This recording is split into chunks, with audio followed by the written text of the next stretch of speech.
She slept in a frozen garage for 5 long years, hidden from warmth, love, and even her own identity. Every night, she whispered to herself that one day, someone would remember she mattered. But life had been cruel. She believed the only person who truly loved her was gone forever. Until one ordinary morning, a knock echoed at the door.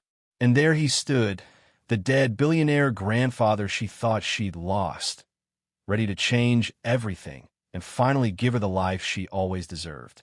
There was a time when she was treated like a princess, not because of wealth, but because of love.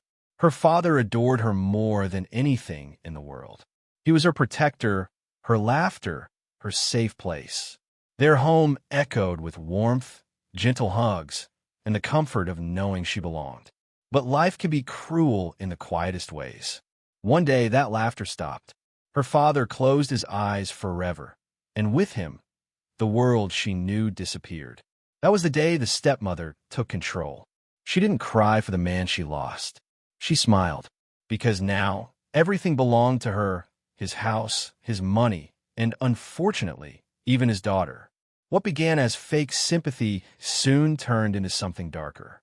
Rules became punishments. Love was replaced with commands. And then the unthinkable happened. The girl was no longer allowed inside her own house. Her bed was taken away. Her clothes were thrown out. Her room was given to someone else. And she was pushed into the cold, dusty garage like a forgotten object. No mattress, no heater, just an old blanket and silence. She wasn't spoken to unless it was to insult her. She wasn't called by her name anymore, because according to the stepmother, she didn't deserve one. Neighbors never knew. Outsiders never saw. Behind those beautiful walls lived a secret so heartbreaking, a child treated like she didn't exist. Every night, she lay awake, staring into the darkness, trying to remember what it felt like to be loved. She whispered her father's name, hoping somehow, somewhere, he could still hear her. Once a cherished daughter, now a ghost in her own home. A princess turned invisible. 5 years. That's how long she lived like a shadow inside the mansion that once echoed with laughter, music, and the gentle warmth of family life. Now, those same hallways felt like prisons, polished, decorated, luxurious to outsiders, but suffocating to her soul. Every morning before the sun even rose, she was forced awake by the cold air of the garage piercing her lungs. No alarm clock, no gentle voice, just a sharp bang on the metal door and the harsh voice of her stepmother reminding her of her place. She wasn't a daughter anymore. She wasn't family. She was the burden. She swept floors that had marble glass shine. She cleaned rooms she wasn't allowed to sleep in. She served meals at the table she wasn't worthy to sit at. And every time she passed by the family dining area, she could smell warm bread, fresh meals, and laughter that didn't belong to her anymore. She stood in the corner quietly while they ate like royalty, waiting until plates were nearly empty so she could eat whatever scraps were left behind, if any mercy remained. She wasn't permitted to speak unless spoken to. She wasn't allowed to smile unless it looked appropriate. And she definitely wasn't allowed to cry because tears were disrespectful and annoying. In public, the cruelty became even worse. Whenever guests visited, a magical transformation happened inside that mansion. Suddenly, the stepmother became the picture-perfect angel. She introduced the girl not as family, but as someone they were kind enough to take care of. A charity case, she would say sweetly, as if doing a noble deed. The guests would nod politely, pretending to be impressed by such fake kindness while their eyes avoided the truth. They saw the girl standing behind like a servant, in clothes that were older than time, with tired eyes that revealed more pain than words ever could. But they chose silence. Silence is easier than courage. So they praised the stepmother, complimented her big heart, ate her fancy meals, enjoyed her luxurious hospitality, and left without questioning why a child with such sadness in her eyes was the only one standing, never sitting, always serving, never belonging. And when the doors shut and the guests were gone, the mask came off, the fake smiles disappeared, and the real nightmare returned. Her name was forbidden. Her laughter was forbidden. Her dreams didn't matter, but something inside her refused to die. In the darkest nights, when the world slept peacefully and the mansion lights dimmed, she lay awake in the garage listening to the wind pushing through the cracks of the doors. She wrapped herself inside an old blanket, desperately trying to keep warm, and held on to the only thing that reminded her of love, her mother's necklace. It wasn't valuable in money. It wasn't sparkling diamonds or shining gold. It was simple, delicate, but to her it was everything. On the nights when loneliness hit hardest, she would grip that necklace tightly and whisper stories to herself. Stories of when she used to laugh freely. Stories of when her father tucked her in, kissed her forehead, and told her she was safe. Stories of when she believed the world was kind. Sometimes she pretended she could hear her parents' voices comforting her. Sometimes she closed her eyes and imagined what it would feel like to sleep on a real bed again. Sometimes she wished she could disappear completely, just float away from the pain. But every time the darkness tried to swallow her completely, a small spark inside her heart whispered, "Hold on. One day, this won't be your life anymore." That hope became her shield. Her memories became her strength. She learned to control her tears. She learned to breathe through the insults. She learned to stand tall, even when the world tried to break her spine. She learned to silently endure. But pain leaves marks, even if no one can see them. There were days when her hands shook from exhaustion, yet she kept working. There were nights when hunger clawed inside her stomach, yet she forced herself to sleep. There were moments when she stood in front of a mirror and didn't recognize the face looking back at her. She wasn't the soft, carefree child anymore. She wasn't the little girl who believed every adult was kind. She wasn't the princess with bright eyes. She had become stronger, quieter, but stronger. Strength doesn't always look loud. Sometimes it looks like a girl sweeping floors with trembling hands, but refusing to collapse. Sometimes it looks like holding on to hope when the world tries to convince you you're worthless. Sometimes it looks like surviving every single day when life gives you 1,000 reasons not to. She never yelled back. She never fought physically. She didn't rebel. But inside, she was fighting every second to protect her heart, to protect the last piece of herself that still believed in goodness. 5 years is a long time. Long enough to break someone. Long enough to erase a soul. Long enough to make someone forget they deserve love. But she didn't break. Not completely. Because somewhere inside her, beneath the pain, beneath the loneliness, beneath the cruel silence the world forced upon her, she still believed destiny wasn't finished with her story. She still believed that someone, somewhere, would eventually see the truth. She still believed that love, real love, never truly dies. And she had no idea that the truth she'd been waiting for, the love she thought was gone forever, and the destiny she never expected was already on its way to her doorstep. Her suffering wasn't the end of her story. It was only the silence before the storm of fate. And soon, everything was going to change. 5 years of silent suffering didn't just make her stronger, they made her determined. If she couldn't change her present, she believed maybe, just maybe, she could change her future. School became her only escape. Inside those classroom walls, she wasn't the burden. She wasn't the unwanted child. She wasn't the girl who slept in a garage. She was simply her, smart, quiet, deeply focused. Teachers noticed the light in her eyes when she studied. They saw how she always sat in the front row, listening carefully, absorbing every word like oxygen. Books became her shelter. Education became hope. She stayed late after school to study. She went to the library just to breathe without fear. She worked endlessly, fueled by the dream of earning something no one could take away. Asterisk, asterisk, a future of her own.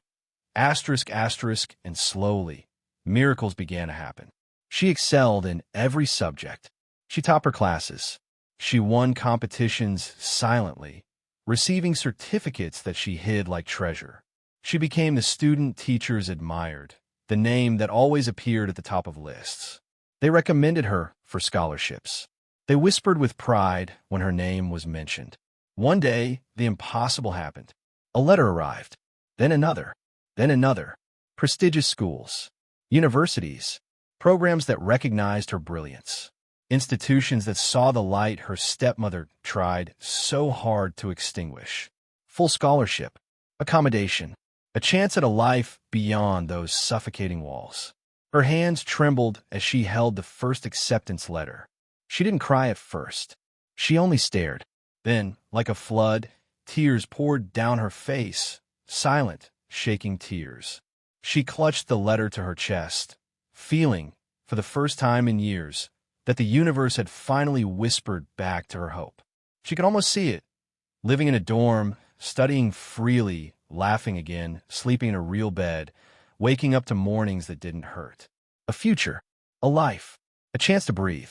She carefully folded the letter, holding it close like something sacred, and stepped toward the house.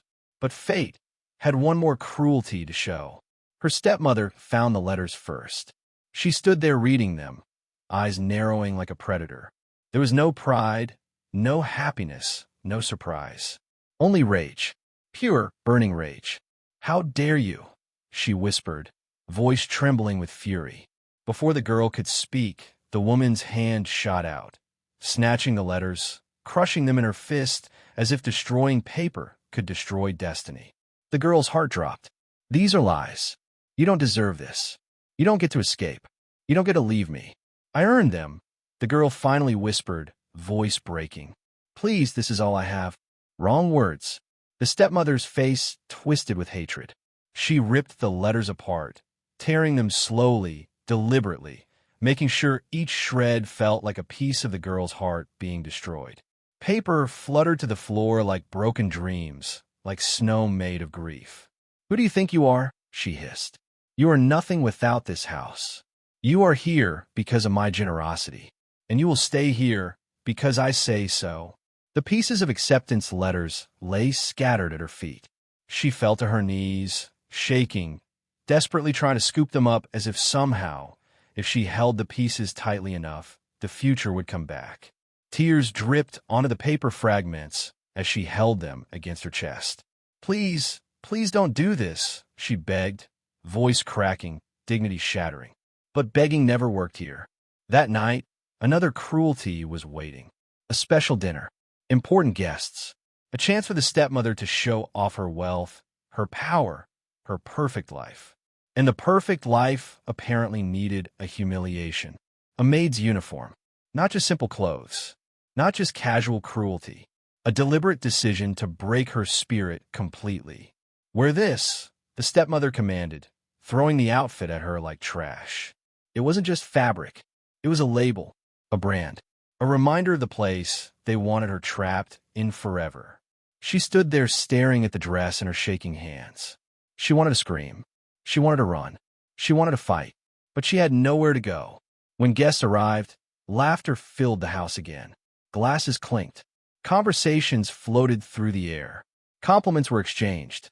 And then she walked in, wearing the uniform of humiliation. A hush fell. Some of the guests looked away awkwardly. Some stared too long. Some smirked knowingly. But no one spoke. Her stepmother smiled proudly. "This is the girl we kindly look after," she said sweetly. "She should be grateful." Grateful. The word stung. She stood there, serving plates with trembling hands, trying to keep her tears hidden. Every time someone looked at her, like she was beneath them, another piece of her heart shattered. Every polite, fake smile from the guests felt like knives. Her life wasn't just painful anymore. It was humiliating. At one point, she accidentally dropped a glass. It shattered across the marble floor, echoing loudly through the room. The sound was sharp, but not as sharp as the silence that followed. Everyone stared. Her stepmother's expression darkened. She slapped her, right there, in front of everyone. The room gasped, but no one stepped forward. No one protected her. No one defended her. They simply watched. Because it wasn't their problem. Because cruelty is easier to ignore when you're comfortable. She didn't cry right there. She couldn't.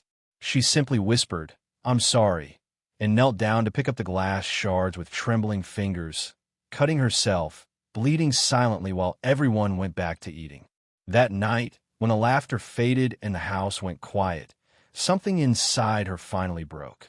She returned to the garage, closed the door, and collapsed to the ground. For the first time in years, she didn't try to be strong. She didn't try to hold back. She didn't try to survive gracefully. She shattered. Her sobs echoed in the darkness, raw and painful, like the sound of a soul tearing apart.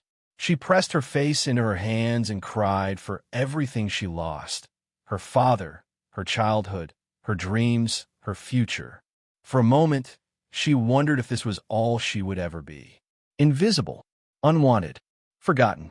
She held her mother's necklace again, but for the first time, it didn't feel strong enough to save her.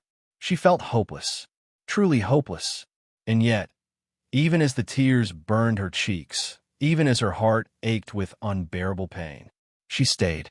Because where could she go? Who would believe her? Who would take her in?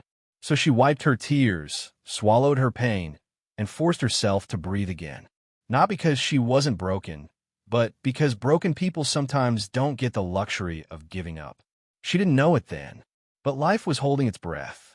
Destiny was waiting quietly. Fate was only one sunrise away from changing everything. She thought she had lost everything, but she hadn't lost the truth. And the truth was about to knock on the door. Some stories don't end when people believe they do. Sometimes destiny pauses, not to finish a life, but to rewrite it in a way that no one expects.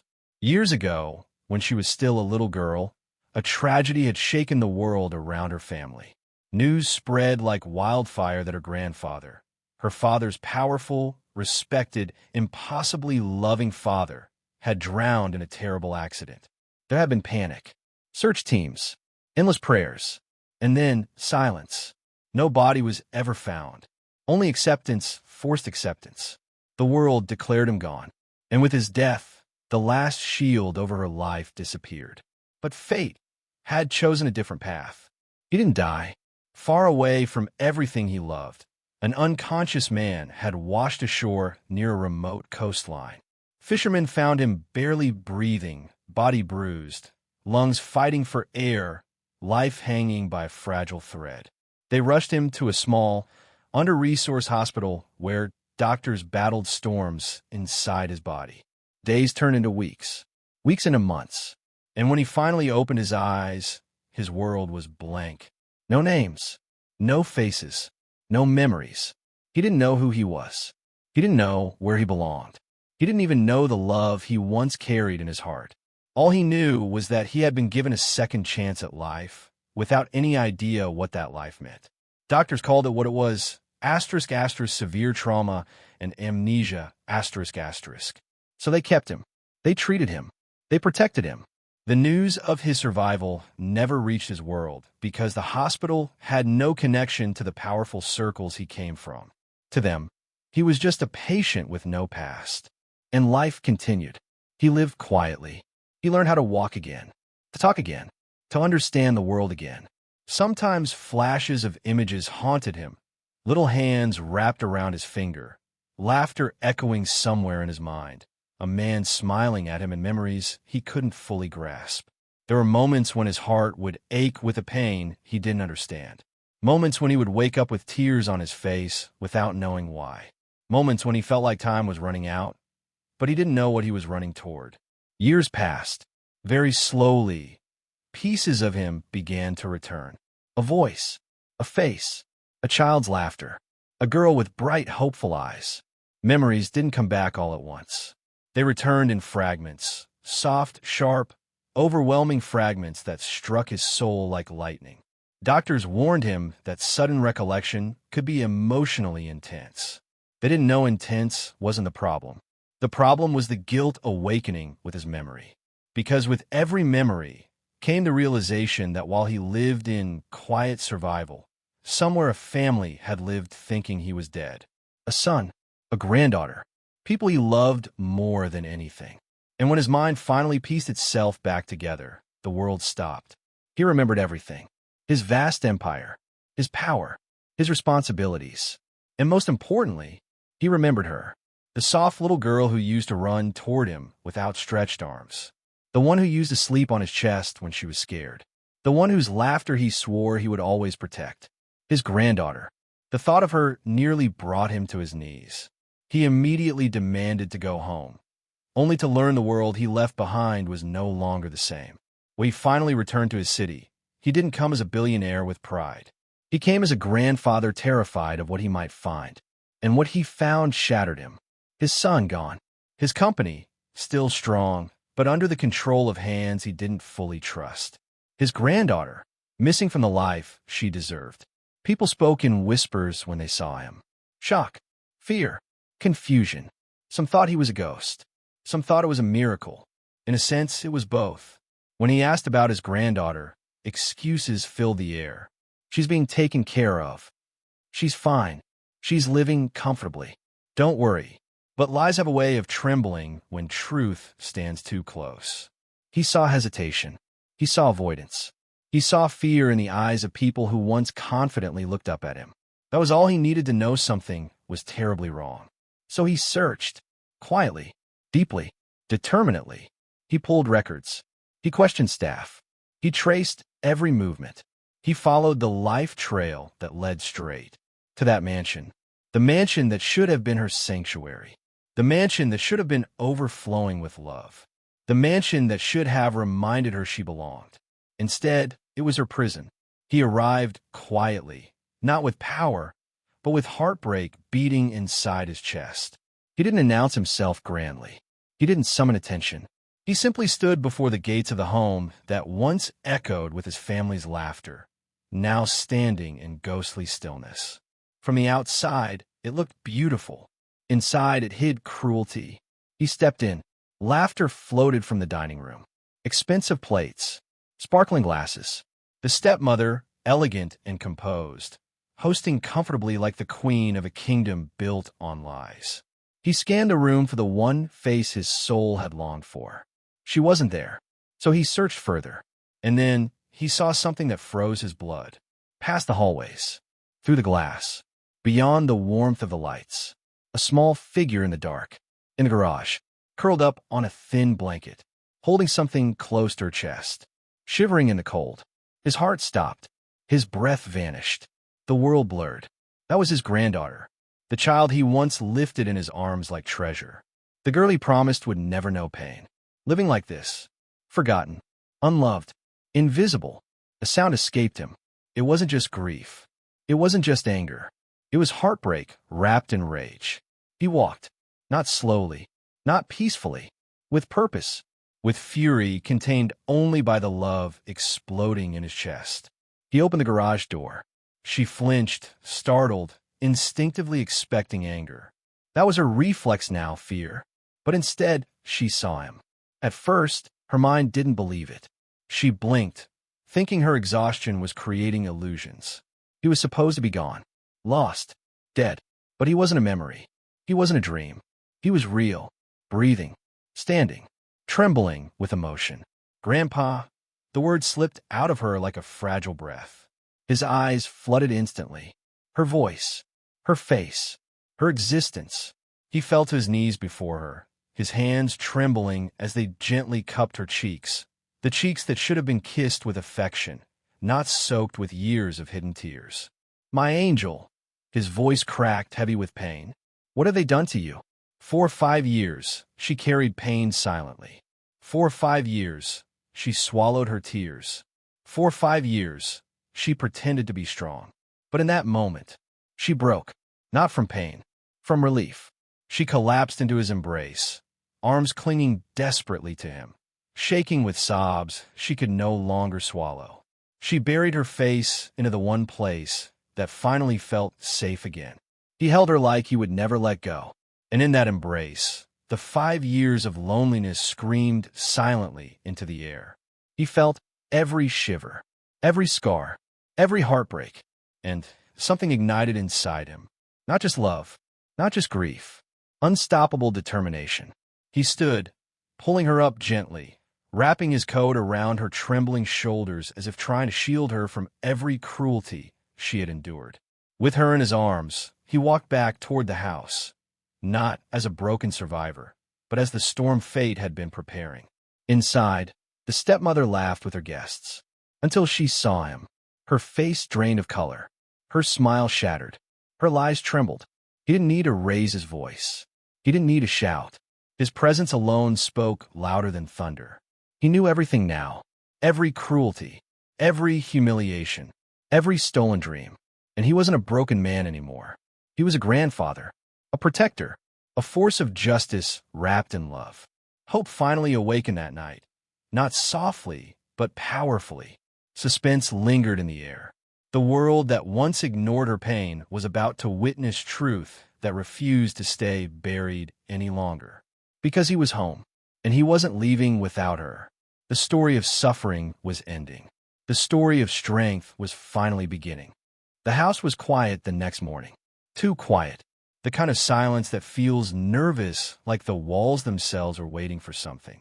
Breakfast was being prepared, guests were expected later, and the stepmother walked around with the same confident arrogance she always carried. Until the doorbell rang. A single sound. Sharp. Echoing. Ordinary. Yet world-shattering. She frowned, annoyed at the interruption. No one important was supposed to arrive this early. With irritation tightening her face, she walked toward the door, heels clicking proudly on the polished floor. She opened it, and the world stopped. Standing there, tall, alive, powerful, and burning with fury, was the man the world believed was dead. The man she thought would never return. The man whose absence made her brave enough to be cruel. Her father-in-law, the billionaire, the man she betrayed through silence. Alive, breathing, staring straight into her soul. Her mouth fell open. No words came out. Her fake confidence evaporated instantly. Behind him, a convoy of security and loyal old associates stood like witnesses of destiny. "Why?" she whispered. "Alive," he finished coldly, and then his eyes shifted behind her. To her, his granddaughter, standing there, frozen in disbelief, breath trembling, heart racing, a storm of tears filling her eyes. The room spun, but the world finally made sense again. He took a step forward. So did she.